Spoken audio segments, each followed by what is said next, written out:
All right, thank you, Kale. So welcome again to the 11th annual workshop on CHAM++. We started the workshop in fall of 2002. Somewhere around 2007, we switched to doing it in the spring instead of the fall. And I think there are probably more conflicts in the spring than there are fall now, but I think we have been sticking with it since then. Since it's been a long time, 11th workshop, well, it's probably worth a little bit of a retrospective here. In fact, as it happens, the first time CHAM++ was mentioned in the paper was a 1993 paper by Sanjeev Krishnan and me at Uppsala. 93. We had a version called Charm before that, so it's been 20 years. Although, you know, like they say about Fortran, you don't know what language of the future will look like, but it will be called Fortran. Charm has gone through some transformations, but probably been stable. It's most of its current form with the char arrays and so on dates back to 98 or so, and since then there have been a lot of improvements in the runtime, but the basic features of the language have remained the same.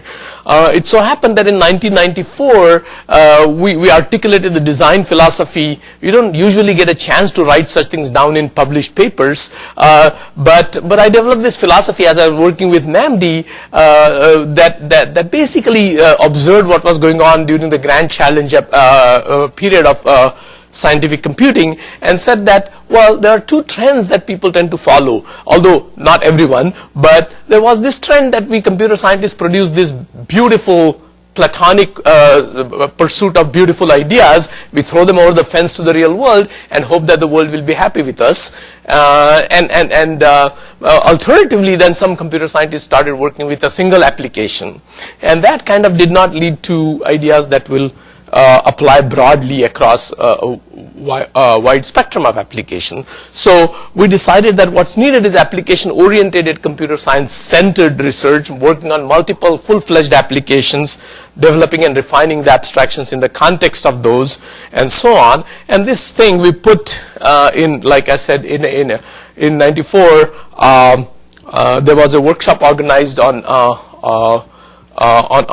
the topic of, you know, position papers were invited for because there was a perceived challenge in high performance computing, and in that workshop we had this paper called Application Oriented and Computer Science Centered Research, and so that actually discussed what role should computer scientists play in high performance computing. And the particular philosophy, like I said before, was to be was to derive your abstractions and to refine them in the context of full-fledged applications. So so the basic principle, I'm going to very broadly paint a picture for some of you who have not heard that before, and maybe just a quick introduction to the rest of the workshop as well. The basis of much of what goes in CHAM++ and our research in the last several years is this idea of over-decomposition. The idea is we let the programmer decompose computation into things, work unit, data units, objects in particular in CHAM++, and then let a runtime system assign these objects to processors and control that assignments as the program continues its execution. So programmers are not naming processors when they specify communication, they are naming these objects, and this empowers the runtime system to do all kinds of fun things. So specifically, an elaboration or instantiation of that idea in CHAM++ is that the program consists of multiple index collections of C++ objects, and these objects, objects are grouped into collection. Each collection has its collection name, and within the collection each object is identified by an index. This index can be sparse or dense, multidimensional or single dimensional, or something arbitrary as a bit vector. And then the programmer expresses the communication between the objects, leading to the view on the left that you see. That's the programmer's view, and the system knows really that there are processors, and it decides to put things on processors and move them around as needed.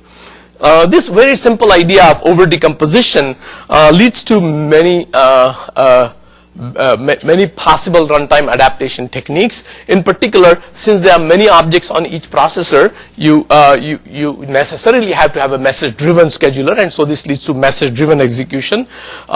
Since the objects are separated from the processors in the programmer's mind and in the program, the system is free to migrate them around.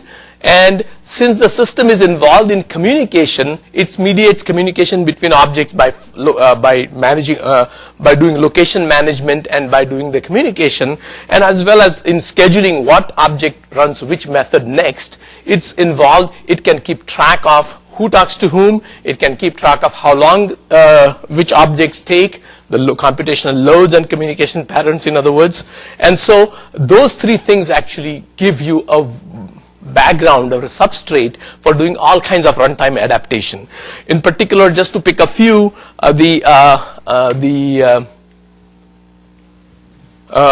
message-driven execution leads to automatic overlap of communication and computation without having to do any extra programming. So you get that pipelining for free, and you get also ability to perfectly prefetch, and I can explain some of these in person later. And you also get support for compositionality, which is very rare in modern parallel languages.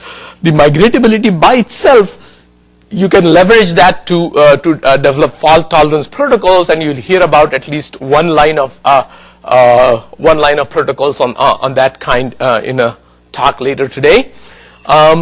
And the fact of introspection and adaptation leads to all kinds of things, actually, of which I just picked two that are kind of significant: dynamic load balancing and temperature aware optimizations, temperature and power and energy aware optimizations that the runtime can do automatically. So just to pick on some of these, load balancing, there is a large suite of balancers available in CHARM++. There is centralized strategies that worked up to several thousand processors because it needs to collect only the data at the granularity of objects, not at the level of, and the objects are chunky. They are typically tens of objects on a processor. So centralized strategies work fine for several thousand cores. But then we have been working on hierarchical strategies, and much more recently some variation on distributed strategies that you'll hear about in Harshita's talk today. There's a lot of work on topology aware balancers now continued in collaboration with Livermore. We have a lot of work on rate aware and temperature aware strategies. Tomorrow you will hear a lot more about that. Harshita has also worked on something called the meta balancer, which helps the system automatically decide when to balance load rather than leaving it, current applications in CHARM++, leave it to the application to decide when to call the load balancer. And so the application say, okay, let's call it every 100 iterations or whatever, and change that as needed manually. But the system can figure out, the meta balancer says, let the system figure this out, which strategy to use, let the system figure that out. So more automation is what that aims at.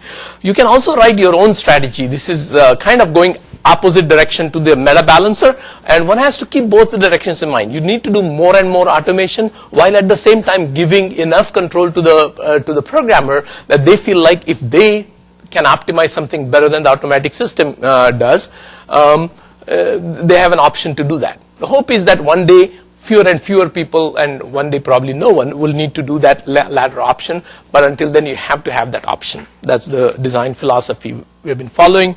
Fault tolerance, probably CHARM++ is one of the most advanced parallel programming system as far as resilience support is concerned. For last several years, I don't know, 5, 6, 7 years, we have had this scheme called HPCC.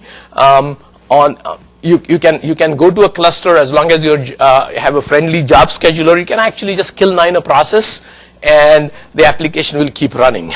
And the restart cost, the checkpoint costs are in hundreds of milliseconds to maybe seconds, depending on how much memory your application is occupying. And the restart costs, not counting the recovery, but the restart after the detection is literally in 100 millisecond range, even on 60,000 cores that we have tested it on. So some of the obstacles now are the job schedulers that kill the job if a node dies, and that's slowly starting to change. You'll hear about one particular scheme in Xiang's talk later today. Well, again, since the runtime mediates communication, you have a lot more opportunities to optimize communication. We have done some work on that in the past, and some continuation, some new work. You will hear about a library that does automatic routing and aggregation from Lukash's talk. You'll also hear about interoperability. This used to be in the early days. We kind of emphasized interoperability at a lower level in Converse, and we have now brought back some new capabilities in Charm++. So you can actually run an MPI application and say one of the modules, well, let that be in Charm++. That gives us a toehold rather than asking people. It's much harder to ask people to convert an entire application to Charm++, and this gives us a toehold, and you can apply the load balancing or anything particular that you need from Charm++ in a specific module.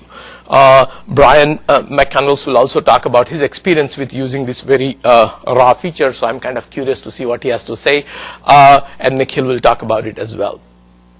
Charm++ has a very strong ecosystem of tools. Projections is our performance visualization tools, and I know from other people outside the group that they consider this to be a very sophisticated tool. Probably one of the best was the quote from someone not affiliated directly with our group. Charm Debug is a debugger with all kinds of replay capabilities and so on. Live Visor is a live visualization capability, and client server interface is what allows you to do that, as well as other applications, so you can inject messages into a live computation or get information from that. Again, Charm++ is a robust system. It's used on by 45,000 AMD users, so we have to keep it robust for that as an example. So we have a nightly build that tests dozens of combinations of OS, network, compiler, and so on. We recently added a Redmine repository to track bug fixes and feature development and so on. It was made public recently. And it's also scalable and efficient. It's demonstrated on many mini apps of our own. In 2011, we co-won with Chapel the HPC Challenge Award. In 2012, X10 and Chapel took the award. We were only a finalist, but we were still at least a finalist. And so we have many applications spanning a variety of many mini apps spanning a variety of different domains that you can see. In particular, we are very proud of the AMR application that we have, the Bansat that other people talk about as an example of complicated application for exascale. We have something scaling to I believe 16K. I'm not sure about 32K cores, and with maybe 1600 lines of code. I forget the number of lines of code, but pretty productive, pretty nice code there.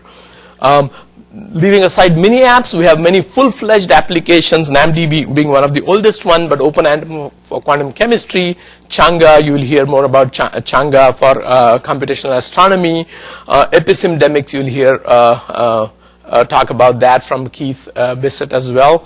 And then we have demonstrated things on stochastic optimization, BRAMS, which is the Brazilian weather code. These are not full-fledged applications, ISAM, which is a climate code, but these are demonstration projects, the ones in the middle. A book is upcoming for a while on Charm++ applications, and that should see the light of the day sometime soon. So let's begin. I invite you to actively participate and question, not just let it fly by you. If you hear something that sounds, or just stop and ask us questions, but keep your mind open to the possibilities of using it. In particular, I also think that Charm++ is an excellent backend for developing high-level languages, so keep that in mind as well. All right, with that, I'll stop, and thank you for coming early this morning.